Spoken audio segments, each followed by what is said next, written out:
This is the story of the battle to build a railway across one of the most extreme environments on Earth. To lay over 1,000 kilometers of track in a remote wilderness.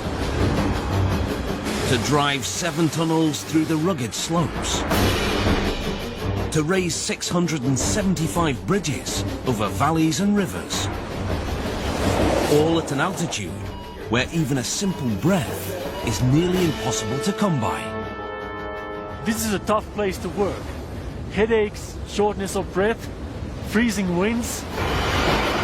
140,000 workers and 2,000 medics struggled for 5 years to conquer this hostile environment and to complete the Qinghai-Tibet Railway, the highest, most extreme railway in the world.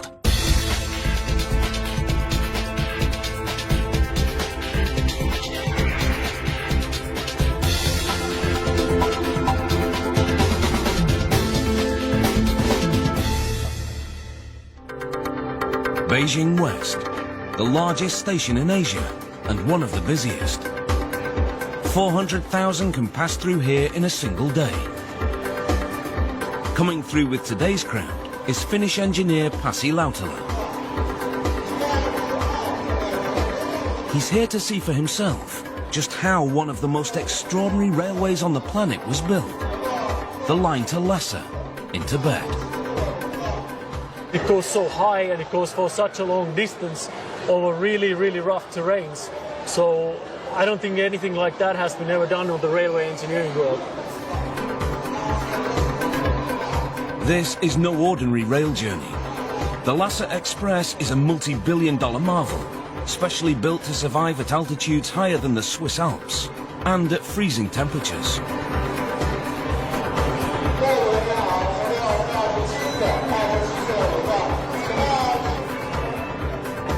For train-obsessed Pasi, it's a journey he's dreamed about for years.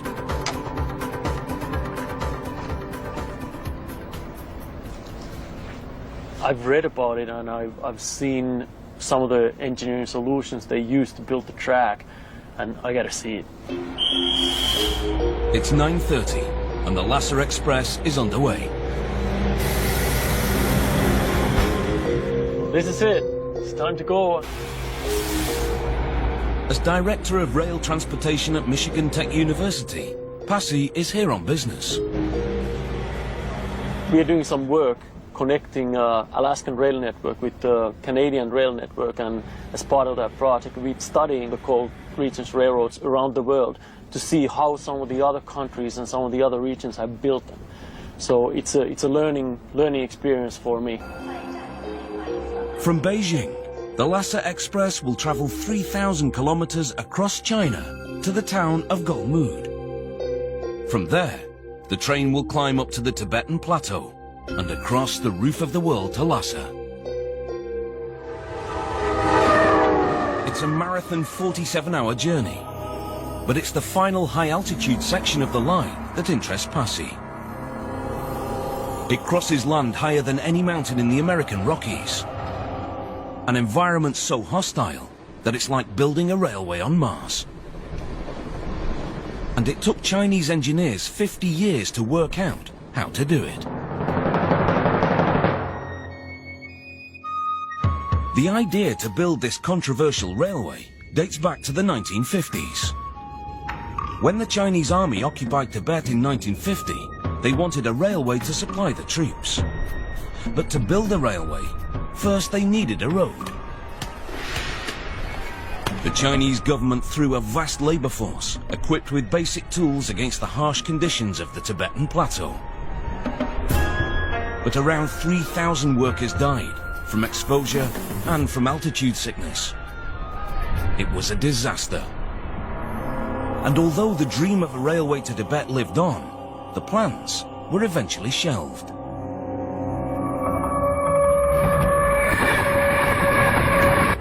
Today, the Lhasa Express pounds its way across industrial eastern China at over 110 kilometers per hour. It's the pride of the Chinese railways, and only the best get to work on it. The 13 passenger carriages of the Lhasa Express are divided into 3 types. 2 so-called soft sleepers are the Chinese equivalent of first class. Well, this is definitely quite a luxurious way of traveling. This compartment is called the soft sleeper. There's 4 berths for 4 people, and we even have a entertainment system with some Chinese TV or movies, but it's not as luxurious for everybody in the train. 7 carriages offer hard sleeper accommodation, a bit more of a squeeze with 6 people to a room. And 4 carriages are simply fitted with seats.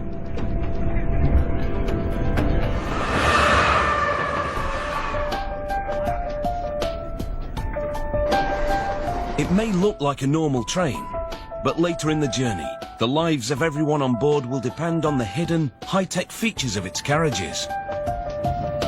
They've been specifically built to cope with the conditions on the Tibetan Plateau. When you take a look at these trains, they look just like regular Chinese trains. There's nothing extraordinary, except I see this one here. It is an oxygen outlet that you can get some extra oxygen in the high altitudes of the train.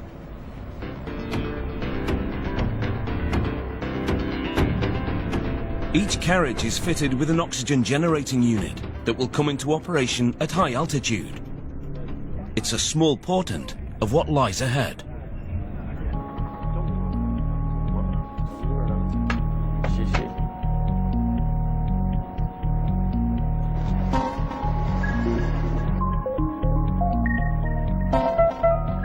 Throughout the day, the train heads west, stopping for safety checks and to pick up passengers. Lhasa is still 24 hours away, but already there are signs of Tibetan culture.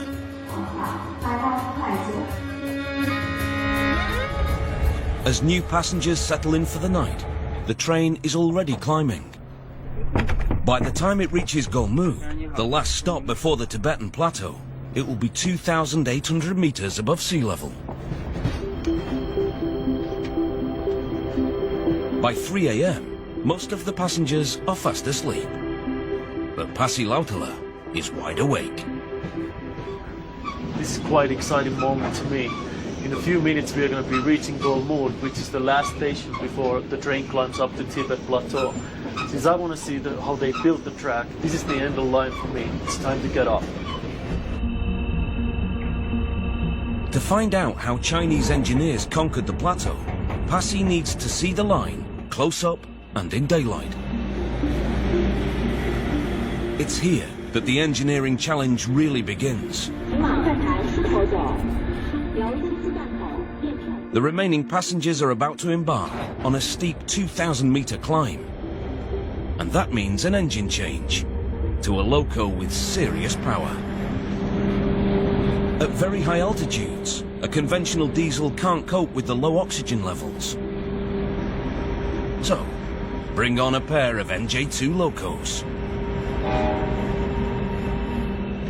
138-ton diesel-electric monsters with a combined output of 8,000 horsepower.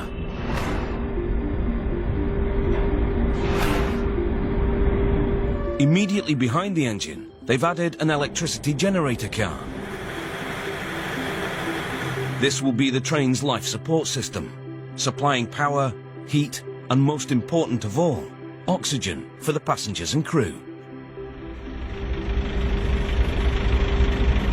The train is about to embark on an extreme journey that is only possible thanks to some radical engineering and a controversial political decision. By 1984, the Chinese railway system had reached Golmud, but here it stopped. For the next 16 years, the unique problems of constructing a railway at very high altitude blocked its progress to Lhasa. Then in 1999, the Chinese government announced that it wanted to extend its railway network to the poor, undeveloped regions of Western China and into Tibet. It argued that the railway would bring prosperity to the province and raise the standard of living. Its critics claimed that the line was intended to tighten political control over Tibet and that it would enable large numbers of Han Chinese to move here, overrunning the culture of local Tibetans. Whatever the truth, China's engineers had their work cut out to deliver on this bold plan. 50 kilometers outside Golmud, Pasi Lautala begins his mission to find out how Chinese engineers solved the first challenge of this extreme terrain. To reach the plateau, they first had to cross the formidable peaks of the Kionlong Mountains. The old Tibetan highway runs close to the new railway, giving Pasi the chance to drive the route. Well, when you see these Kunlun mountains with their snowy tops, it's no longer surprised it took 50 years to build this railway line up here. Quite magnificent. Cars and lorries can cope with steep climbs, but heavy trains need a slow, gradual ascent, what engineers call a steady gradient. Well, they've chosen this route because this goes kind of between the mountain tops. They are following the valley between, and that's the easiest way to maintain the smooth gradient. But going straight up the valley is out of the question. The gradient is too steep.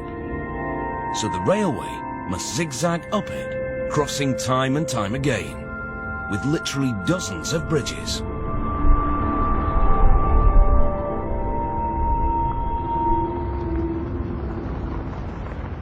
Two-thirds of the way up the valley, the engineers faced an enormous challenge, building the Sanchaha Bridge, the tallest bridge on the whole route. Right here we are crossing the river valley, so we have to maintain the railway up in the air so that we can keep the smooth gradient. It's a critical structure that had to be completed quickly so they could get supplies up to the plateau by rail to build the rest of the railway. And that meant working through the winter. By throwing an army of workers at the job and keeping the concrete warm when temperatures plunged to -20, they managed to construct the bridge in just 12 months. The deadline was met.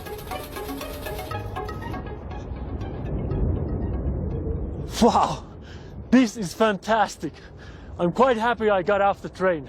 And I can't even imagine how it was to build this bridge over the winter time. Just amazing. But this was just the beginning.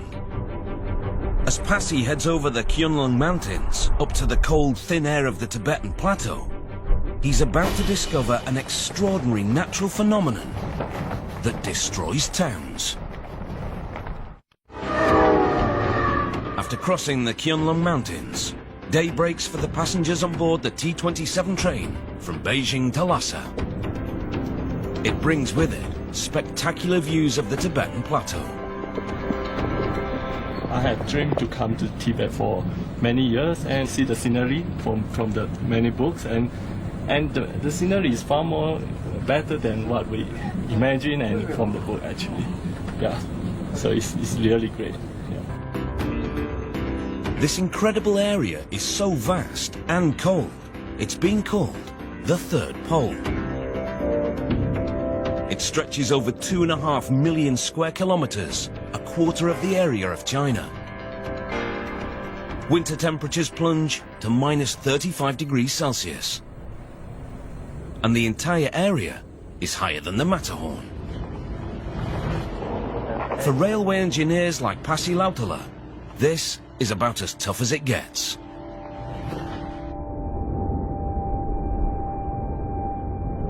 If I was asked to build a railway over these mountains, I would probably run away. I don't think you can find much more of a challenge than doing something like that. Actually, you can. Because below the flat surface of the plateau lies a substance that for 50 years defeated all attempts to build a railway. Frozen earth. Permafrost. Well, the permafrost can have depth of a few meters or all the way up to like 50 or 60 meters. And most of the permafrost stays frozen year round. The problem is not the permanent permafrost deep in the ground, but a layer of soil and water above it, the active layer that freezes in winter and thaws in summer. In winter, the ground is frozen solid, but if I was here in the summertime, it would be like walking on a bog or a swamp. The effects of the winter freeze can easily be demonstrated. It's getting quite chilly here, so we're going to have a little experiment. I have a full bottle of water, and I'm going to leave it here. We'll come back and see what's happened to it.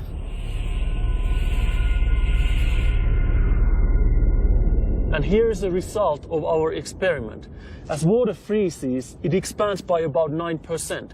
Now this landscape is full of water, which behaves the same way as the water in the bottle.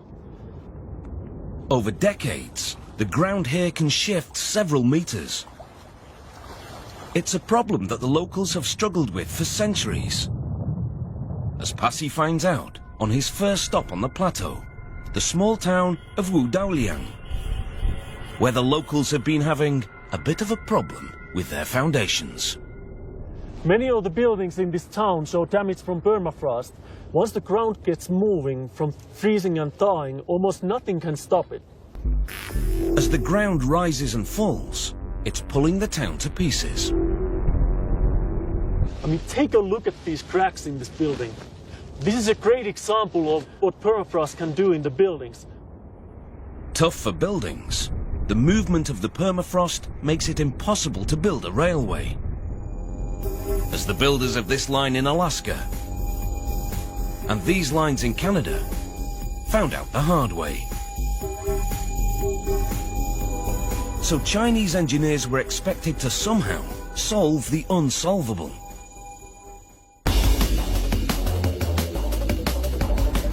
This nightmare problem landed on the desk of cold region scientist Guo Dongqiang, who quickly ruled out the obvious conventional solution. The problem with this idea is that it involves a tremendous amount of work. You have to dig out all the foundation soil, remove all the ice, and finally fill it with rocks. Over half the planned route across the Tibetan Plateau crossed permafrost, 632 kilometers in all. Building deep foundations into the permafrost on such a vast scale was just too much labor and too much cost, even for the Chinese. Then came a revelation. The solution had been staring Cheng in the face, right here on the plateau. The locals had figured out that the biggest problem for their houses was that the heat inside melted the ground below, causing subsidence. Their solution was to build their houses on stilts, or put pipes between the building and the ground to allow air to flow through. Cheng realized that this kept the ground below the houses frozen. It was a eureka moment. If he could keep the ground below the railway frozen, then it wouldn't subside. I think the most important issue regarding the railway is the idea that we must change from maintaining the temperature to reducing the temperature. This is essential. To try out this idea, in the 1970s, Cheng's team built a research station up on the plateau at Beiyue. They built a test section of the railway embankment and started to experiment.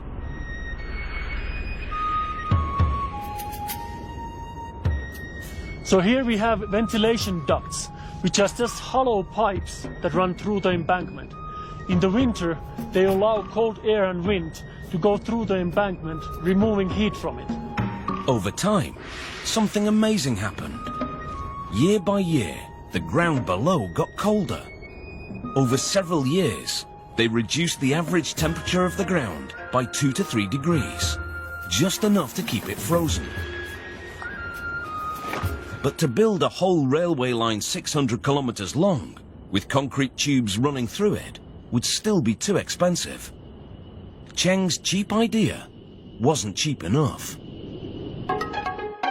But he didn't give up.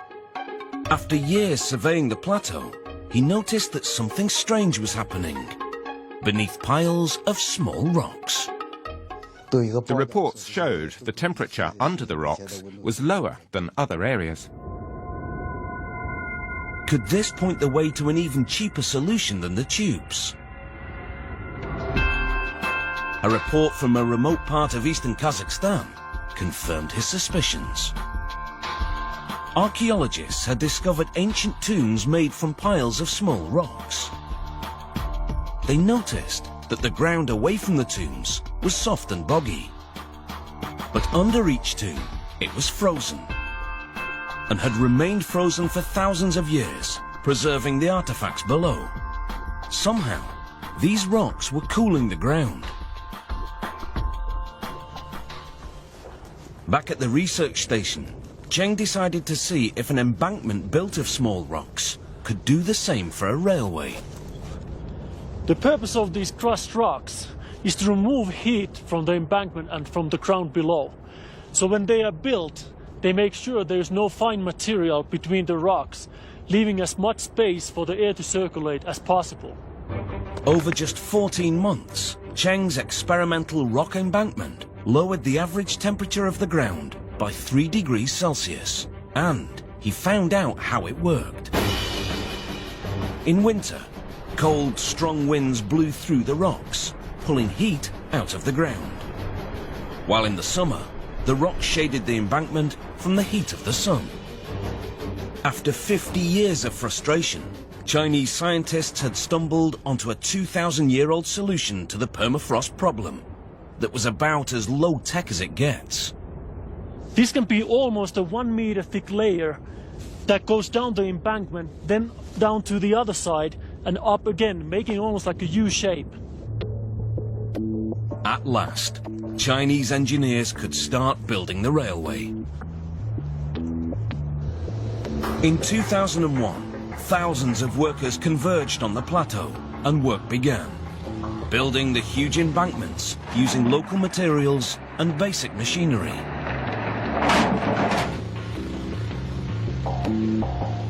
By 2002, construction crews were rolling out the railway line at an incredible pace, thanks to another very clever but simple idea: the PG-30 locomotive, which lays its own rails as it advances.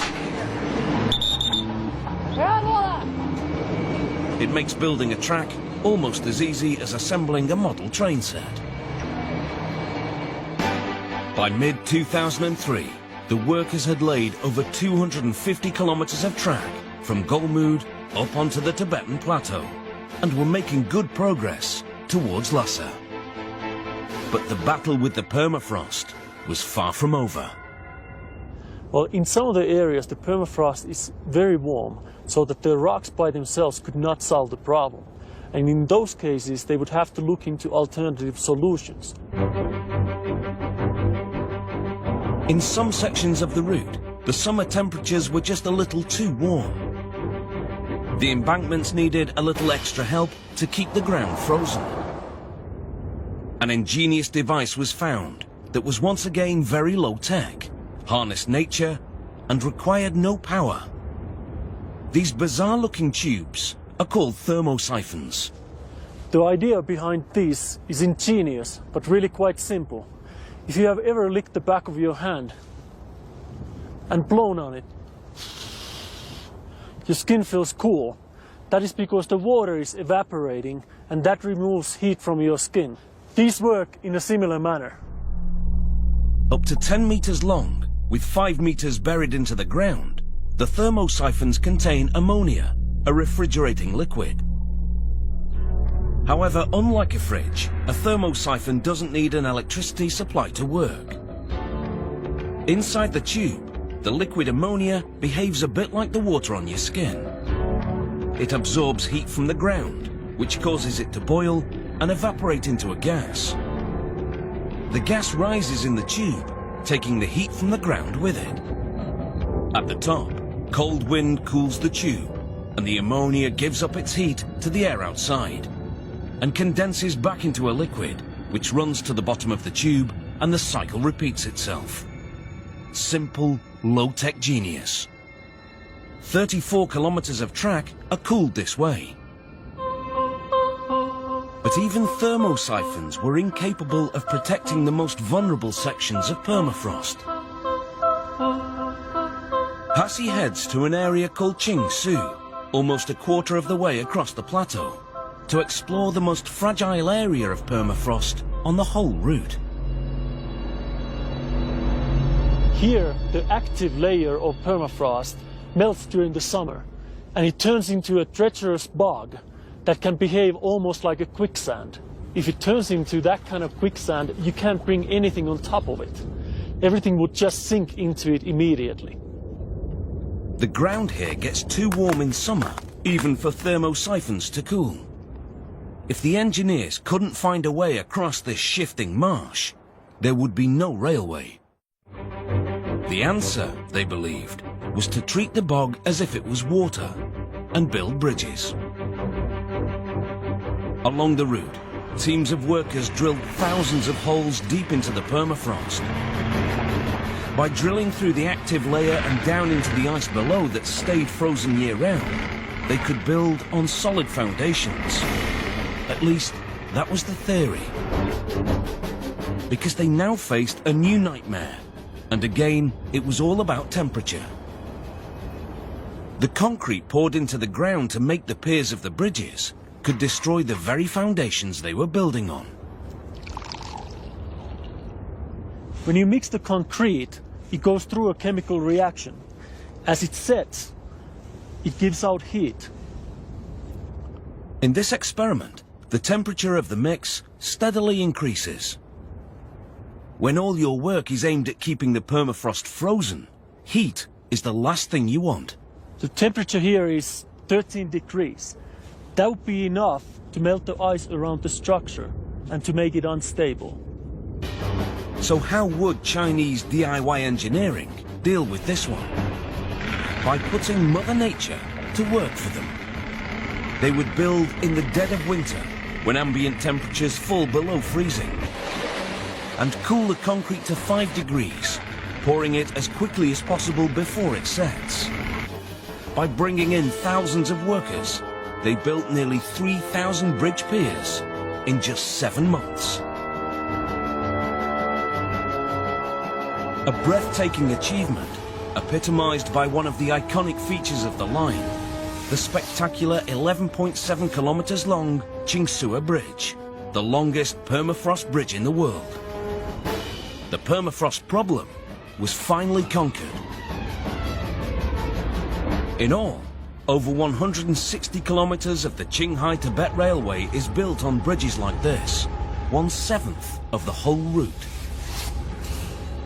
But permafrost was not the only formidable natural challenge of the plateau.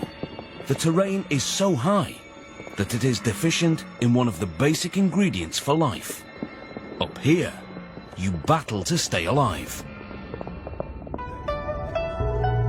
With an average altitude of 4,500 meters, the Tibetan plateau is unsurprisingly very sparsely populated. About a third of the way across the plateau, the Tibetan town of Totowa has a population of 1,300. The locals have adapted to living at high altitude over hundreds of years. But for anyone else, it's a serious hazard. Up here, breathing is much harder than at sea level. Despite that handicap, Hasi is taking on the local pool champion to demonstrate.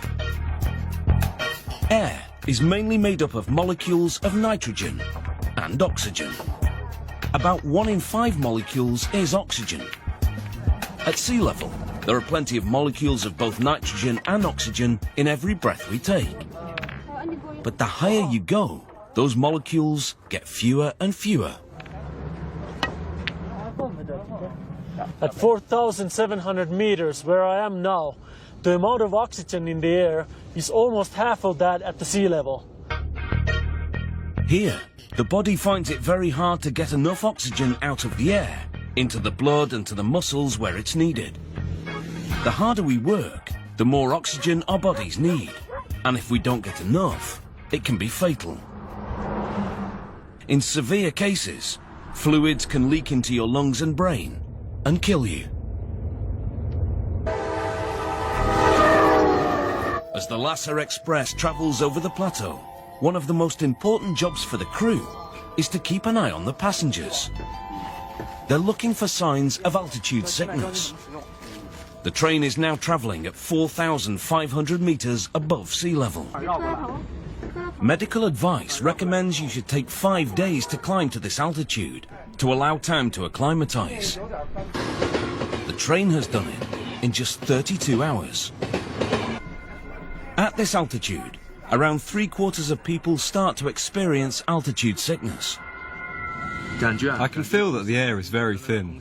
When I was taking pictures, even slight movements made me feel breathless. Since Chuna River, I've started to feel dizzy and sick. My nose feels very dry, and so does my child's. He has also complained of tummy ache. To reduce these symptoms, remember those special oxygen generators. They fill the carriages with enriched air. The oxygen generators inside each carriage use a technique called membrane separation. Air from outside the train is compressed and pumped through small tubes. The walls of those tubes are made of a membrane containing small holes, which allow more of the smaller oxygen molecules to pass than the larger nitrogen. The unwanted nitrogen is exhausted from the train via an outlet pipe, while the oxygen-enriched air is fed into the carriages. It raises the level in the air from 21% to 24%. It's not much, but it makes most people feel better. But for people who are really suffering, there is a backup system. The staff give afflicted passengers a tube, which they can plug directly into a supply of 40% oxygen. Every berth and seat on the train has its own oxygen supply.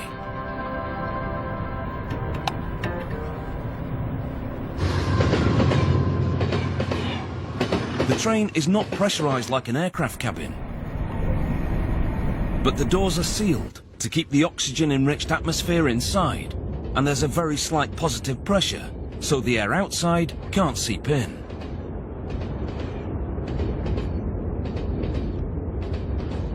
By comparison, for the workers who built the track, conditions on the plateau were a living hell.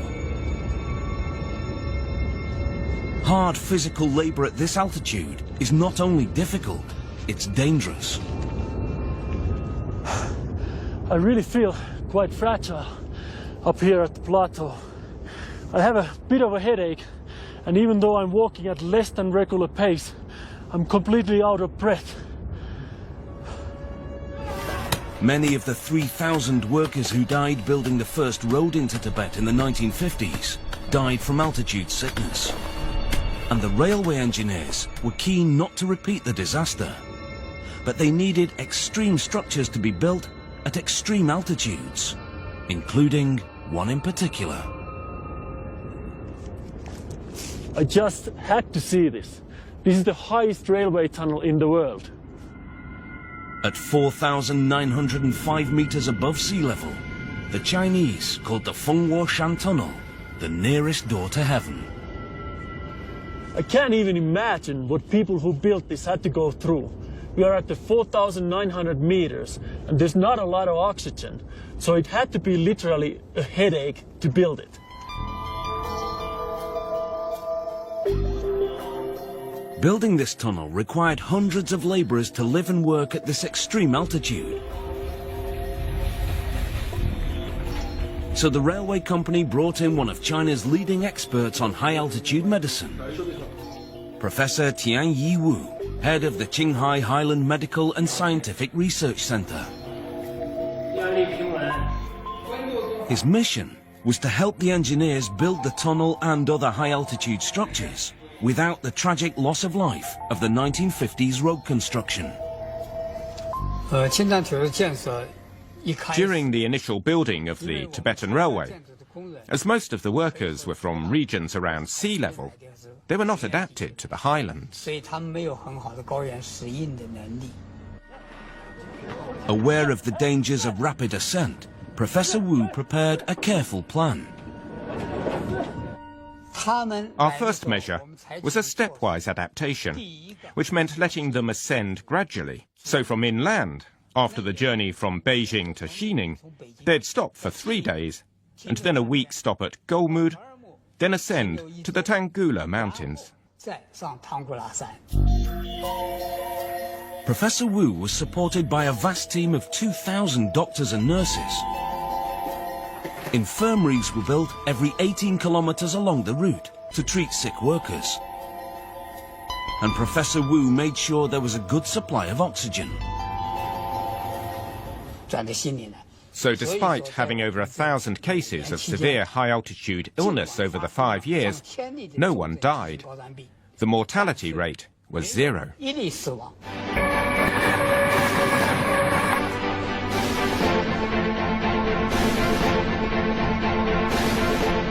Thanks to the onboard oxygen supply, the crew and passengers on the Lhasa Express are travelling in relative safety.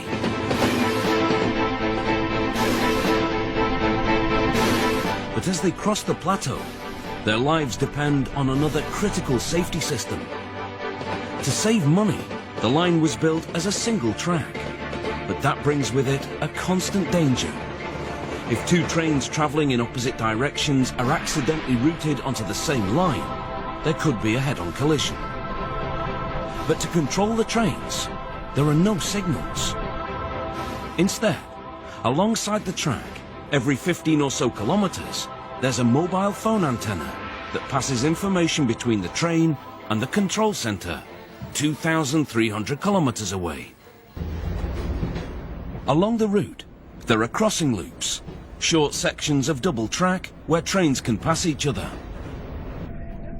39 hours into its journey, the Lhasa Express is approaching one of these passing points.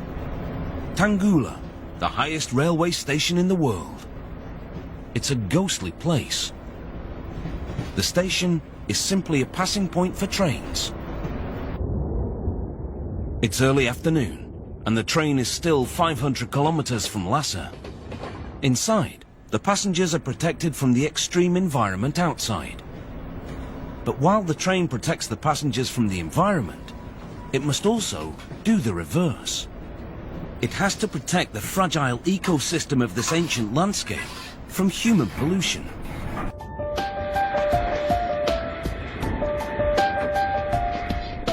The Tibetan Plateau contains the Kakashili and Sangjingyuan Nature Reserve, the second largest nature reserve in the world.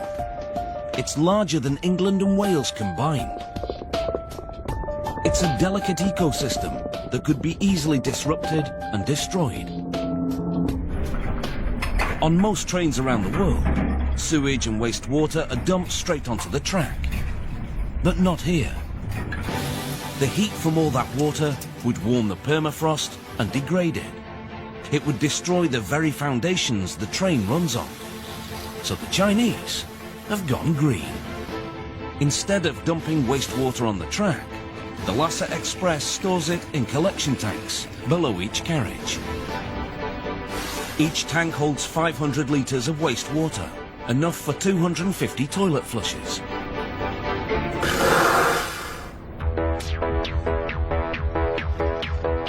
Every night, at Golmud Station, a small fleet of mini-tankers drives along one of the platforms. At 11:45 p.m, the Lhasa Express's sister train, the T28 from Lhasa, pulls in on its way to Beijing. After crossing the plateau, the train's tanks are full of wastewater. A small army of workers leaps into action. They attach hoses to the tanks and pump the wastewater out. The whole operation takes less than 10 minutes. As the train leaves the station, the tankers head off to dispose of the waste safely. And 900 relieved passengers head off to Beijing.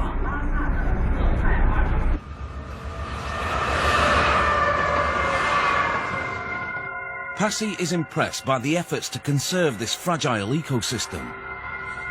But in his trip across the plateau, he's discovered that all is not quite right with the railway. The line itself is still under threat. Despite all the efforts to keep the ground beneath the line frozen, the Qinghai-Tibet Railway is being attacked by an unexpected enemy. In parts of the plateau lies a natural phenomenon that has been here for thousands of years: sand. Now this is quite impressive. I didn't really expect to see sand dunes up here in the plateau. It's almost like being at the beach. The problem with sand is that unlike mud, its grains don't stick together. If I stick my hand in here on a windy day like this, it just blows away. And it's blowing straight towards the railway embankment, half a kilometer away. And this is where the problem comes. The sand that has been blowing in the wind is filling up the gaps in the rock embankment. As the crushed rock embankment fills up with sand, it loses its ability to cool the ground below. In time, this could lead to the permafrost thawing out, buckling the track. So the railway company is trying its best to stop this happening. They have erected dozens of these fences to keep the sand away from the tracks. You can see how the sand has piled up behind the fence.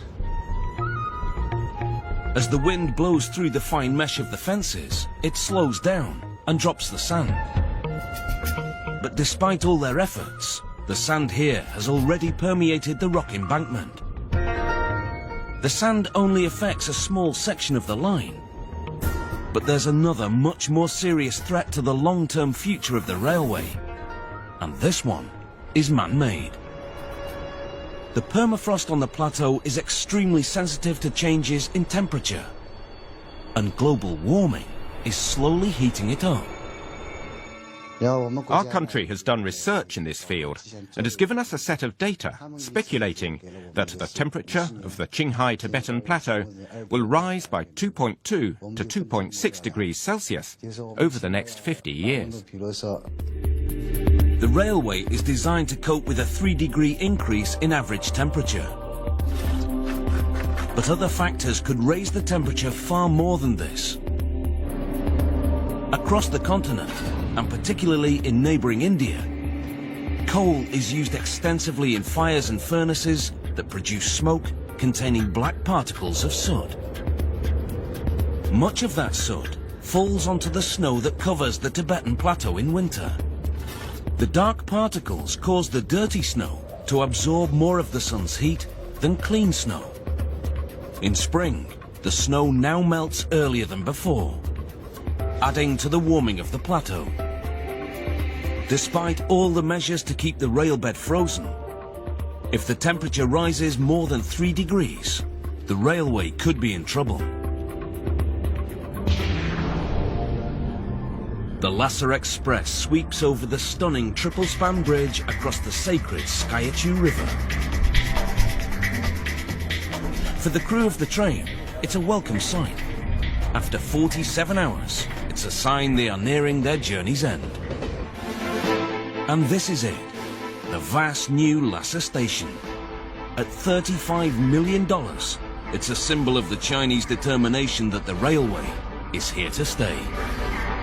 With this line, Chinese engineers have proved they are among the best in the world, and they've laid the foundations for an expansion program, the like of which the world has never seen.